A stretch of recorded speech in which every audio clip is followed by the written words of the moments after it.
গভীর রাত, বিশাল প্রাসাদের বারান্দায় জেকে দাঁড়িয়ে সিগারেট খাচ্ছে। তেহি ঘরের এক কোনায় জড়সড় হয়ে বসে আছে। বাইরে বৃষ্টি পড়ার শব্দ আরো বাড়ছে।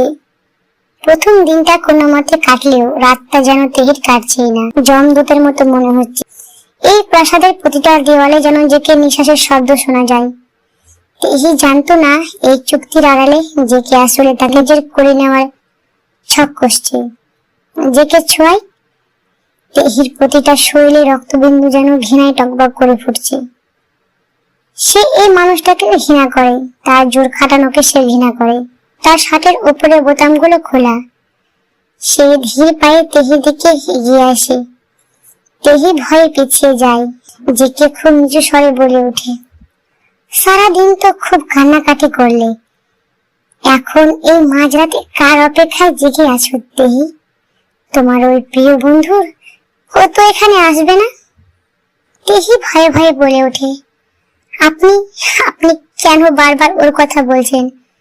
আমি তো আপনার কথা মতো এখানে এসেছি। জেকে তেহিকে এক ঝটকায় খুব কাছে নিয়ে আসে। তেহির শরীরের সাথে জেকের বুক মিশে যায়। জেকে বলে ওঠে, এখানে থাকাই কি যথেষ্ট তেহি? তোমার প্রতিটা শরীরের কোণা যেন মনে রাখে তুমি কার। এই যে তুমি কাঁপছো, তোমার এই কাঁপুনিটাও আমি খুব উপভোগ করি। তেহি নিচু গলায় বলে ওঠে, আপনি খুব নীচ। আপনি জোর করে আমার দেহ পেতে পারেন, কিন্তু আপনি আমার মন কোনোদিনও পাবেন না। জেকে তেহির ঠোঁটের কাছে মুখ নিয়ে গিয়ে বলে ওঠে, মন? ওসব সস্তার আবেগ দিয়ে আমি কি করব? আমার তো তোমার ওই অবাধ্য জেদটাই দরকার। তোমার এই ঘৃণা মাখানো চোখের চাহনি আমাকে আরো উত্তেজিত করে তোলে, আমাকে আরো পাগল করে দেয়। জেকে তেহির চিবুক শক্ত করে জড়িয়ে ধরে, তাকে দেওয়ালের সাথে চেপে ধরে বলে ওঠে, তুমি যত বেশি দূরে যেতে চাইবে, আমি তত বেশি তোমাকে ঝাপটে ধরবো।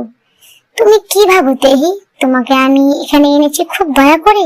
আমি চাইনি আমার শিকারীর ওপর অন্য কারো নোংরা নজর পড়ুক। তোমার এই শরীরটা কেবল আমার তৃষ্ণা মেটানোর জন্যই তৈরি হয়েছে। তেহি ঘৃণার সাথে বলে ওঠে, আমি আপনাকে ঘৃণা করি জেকে। আপনার এই ছোঁয়া আমার কাছে বিষের মতো মনে হচ্ছে। জেকে তেহির কানে কানে বলে ওঠে, তোমার এই ঘৃণা করাটাই আমি আরো বেশি উপভোগ করি, আমাকে আরো বেশি পাগল করে দেয়। আজ রাতে আমি তোমার শরীরে এমন কিছু দাগ রেখে যাব, যা আয়নায় দেখলে তোমার বারবার শুধু আমার কথাই মনে পড়বে। আর ব্যথা, এটা তো কেবল শুরু তেহি। আমার রাজত্বে থাকতে হলে আমার দেওয়া ব্যথার এই অভ্যাস তোমাকে করতে হবে।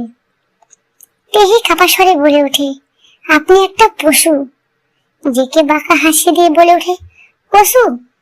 তবে এই পশুটাই কিন্তু তোমার রাতের ঘুম। তোমাকে ছটপট করতে দেখলে আমার বুকের ভেতরটা কেমন শান্ত হয়ে যায়। জেকে তেহিকে বিছানায় ধাক্কা দিয়ে ছড়িয়ে দেয় এবং আলমারি থেকে একটি ছোট্ট বক্স বের করে আনে। জেকে বলে ওঠে, এই নাও, কাল সকালে এটা পড়ে তুমি রেডি থাকবে। কাল আমার কোম্পানির অ্যানিভার্সারি। আমি চাই সবাই দেখুক জন জঙ্কুকের অধিকারটা কত দামি। আর মনে রেখো, কাল সবার সামনে তুমি কেবল আমার। জেকে ঘর থেকে বেরিয়ে যায়। তেহি একা ঘরে পড়ে আছে। বক্সটা খুলে দেখে সেখানে একটা হীরের নেকলেস আর একটি লাল রঙের খুব সুন্দর ড্রেস। তেহি মনে মনে বলে ওঠে, এটা এটা মানুষ নয়, এটা একটা পশু। সে আমাকে ভালোবাসে না, সে আমাকে জয় করতে চায়। কিন্তু আমি কি পারবো এই দহনের হাত থেকে বাঁচতে? জেকে নিষ্ঠুরতা তেহিকে ভেতর থেকে চুরমার করে দিচ্ছে, কিন্তু এখন তো অদ্ভুত ভাবে জেকের এই শক্ত হাতের স্পর্শে এক ধরনের শিহরণ অনুভব করে, যা সে নিজেও বুঝতে পারছে না। ঘৃণা আর আসক্তি খেলায় কে হারবে আর কে জিতবে জানতে হলে চোখ রাখুন আমাদের পরবর্তী পর্বে।